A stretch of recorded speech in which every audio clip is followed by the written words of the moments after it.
Bienvenue dans ce deuxième exercice de la série 3 qui parle de régulateur auto-ajustable, STR. On va reprendre le même système qu'on a vu dans l'exercice précédent, le modèle du moteur à courant continu qu'on a échantillonné, décrit par sa transmittance échantillonnée G2Z égale B2Z sur A2Z. Cette fois, on souhaite synthétiser un correcteur STR sans compensation de 0. Dans le premier exercice, on a compensé le seul 0 qui existe en supposant qu'il est bien amorti. On nous demande de donner dans ce cas les expressions de B+, et de B-. Je reviens au cours pour rappeler la façon de procéder dans le cas où on souhaite éliminer tous les zéros. Plutôt, n'éliminer aucun zéro. Garder tous les zéros.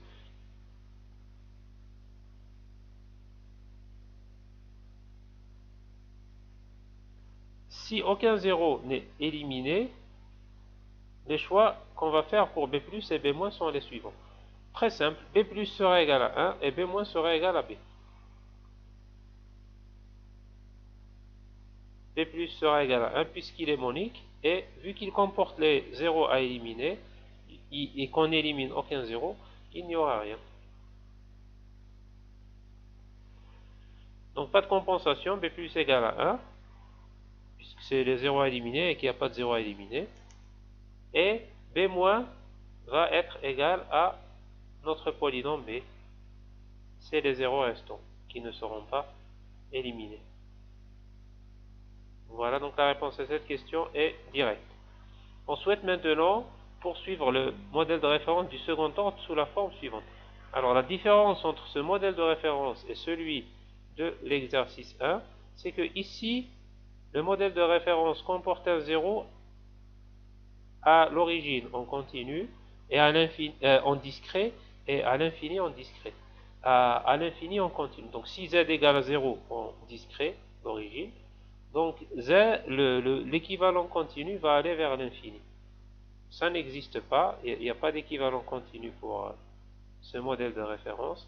Par contre ici, on a un 0 qui n'est pas à l'origine, donc on peut trouver un équivalent continu pour ce modèle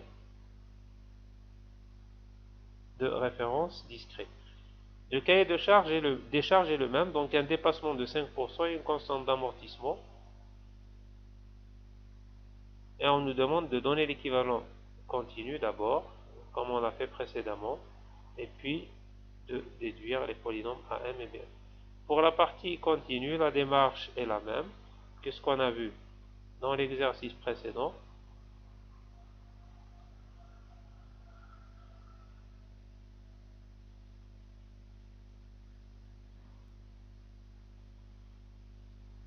Là, j'ai anticipé un peu en disant que B1 de Q est égal à bêta fois B de Q, puisqu'il n'y a pas de compensation de 0, et que ce bêta était calculé pour avoir un gain statique égal à l'unité.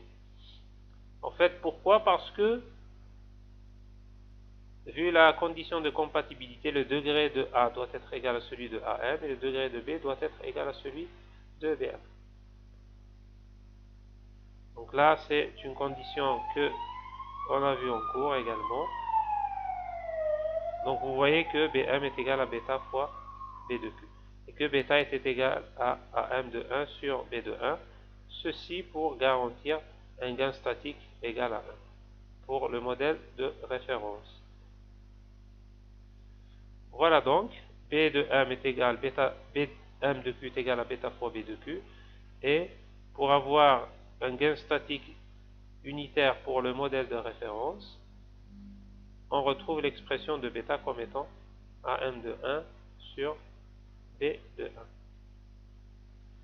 Alors, AM de 1, c'est la somme des éléments de AM, et B de 1, c'est la somme des éléments de B. Après calcul, on retrouve 0,9551 pour bêta. Donc, je connais maintenant bêta. Comme je connais bêta, je connais l'expression de BM également, vu que B est connu. Le AM reste le même. D'accord? Donc c'est comme pour l'exercice précédent. On calcule les pôles continus avec un ici de 0,7 puisqu'il y a un dépassement de 5%, une constante d'amortissement de 1 radian par seconde. On retrouve les pôles en continu d'après l'expression suivante. On retrouve les pôles en discret avec la période d'échantillonnage choisie, 0,5. Et on remplace Z1 et Z2 pour obtenir AM de Z. Alors ici, c'est pas AM de Z, c'est Z1, Z2. D'accord? Ce sont les polynômes, les pôles discrets.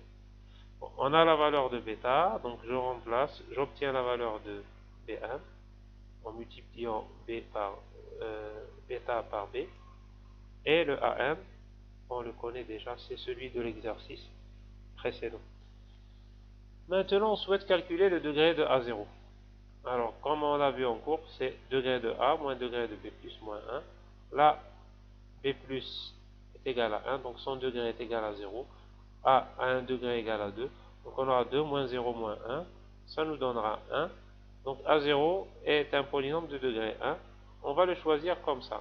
Q plus A0, polynôme monique, avec A0 de module inférieur à 1 pour avoir un A0 asymptotiquement stable, puisqu'il va intervenir dans le dénominateur en boucle fermée. On va écrire la condition de causalité, comme il nous est demandé à la question 5. Donc calculer les degrés de R, de S pour avoir une solution minimale et donner leur forme générale. Ça, c'est la condition de causalité pour avoir un système propre, en boucle fermée. Le degré de S doit être inférieur ou égal à celui de R et celui de T inférieur ou égal à celui de R. Pour avoir une solution minimale, on doit aussi vérifier la condition où le degré de S est strictement inférieur à celui de A. On va utiliser la même relation pour le degré de R qui est égal à celle de AC moins le degré de A. Alors je rappelle que AC est égal à A0 fois AM fois B+. A0 ici a un degré égal à 1, AM a un degré égal à 2, et B+ a un degré égal à 0. Donc là on aura 1, 2, 0, moins 2. Le degré de A, les deux se simplifient, et on aura 1. Donc le degré de R sera égal à 1. Comme le degré de S est, d'après la condition de causalité, inférieur ou égal à R, donc on aura 0 ou 1 pour le degré de S. On va choisir un degré égal à celui de R pour avoir plus de degrés de liberté dans le choix de notre correcteur. Et on aura les expressions suivantes pour R et Q. Donc R, c'est un polynôme monique. On a une seule inconnue à déterminer qui est R1. Pour S, on a deux inconnues, S0 et S1. Alors, ici, le A0 du polynôme grand A0 est un paramètre de réglage. On le choisit librement à condition qu'il soit de module strictement inférieur à 1 pour avoir un comportement stable. Question 6, on nous demande d'écrire l'équation de Bézout et de la résoudre. Là, on aura une équation de Bézout qui est un peu plus complexe à résoudre en termes de calcul que celle de l'exercice précédent. Alors, la forme générale de l'équation de Bézout est la suivante. AR plus BS égale AC, AC étant égal à A0 AM fois B+. Là, B+, est égal à 1, donc on aura A0 AM. A0, on a dit que c'est Q plus A0. AM, c'est Q au carré plus AM1, Q plus AM2. S, on le remplace par cette expression-là. B, on le remplace par son expression. R par l'expression qu'on vient de voir. Et là, c'est le polynôme A. Donc là, finalement, les inconnus sont ici R1, S0 et S1. Si vous essayez de tout développer et de trouver R1, S1 et S0 en fonction des autres variables, vous aurez un polynôme d'ordre 3 ici, un polynôme d'ordre 3 ici. Bon, après, c'est pas toujours direct. Donc une petite astuce, c'est d'éliminer S1 et S0 et de rechercher R1. Donc pour éliminer S1 et R0, je remplace Q par une valeur qui annule ce polynôme S. Donc pour annuler ce polynôme S, il suffit de poser Q égale à moins S1 sur S0.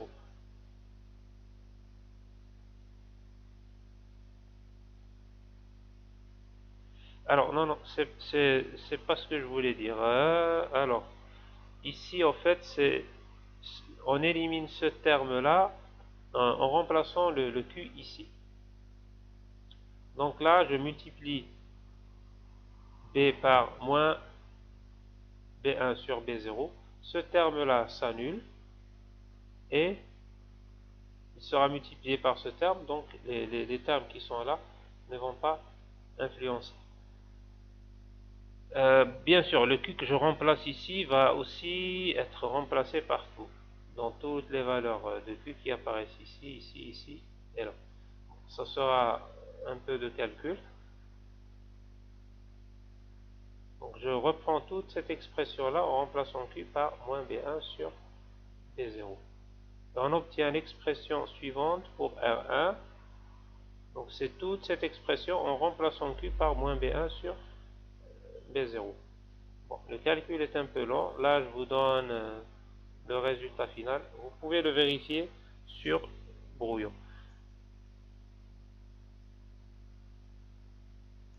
Maintenant que je connais R1, je peux déduire S1 et S0 en fonction de R1. C'est ce qu'on va faire. On va développer l'équation qui est ici. Alors, R1 étant connu, les inconnus seront S0 et S1.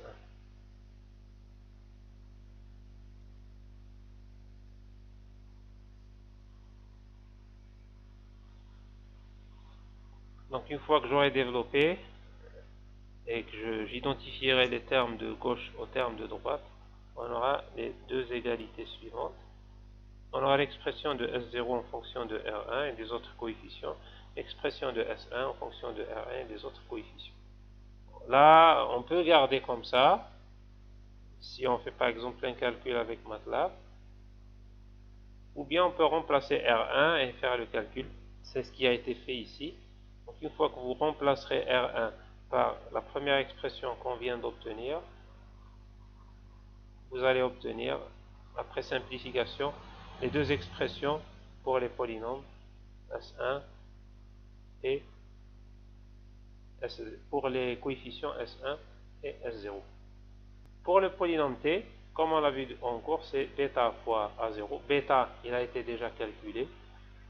Et A0, on l'a fixé avec un choix propre de A0. Donc finalement, T de Q sera égal à bêta fois Q plus bêta fois A0. Alors cet exercice est simple, sauf qu'il y a beaucoup de calculs algébriques à faire manuellement.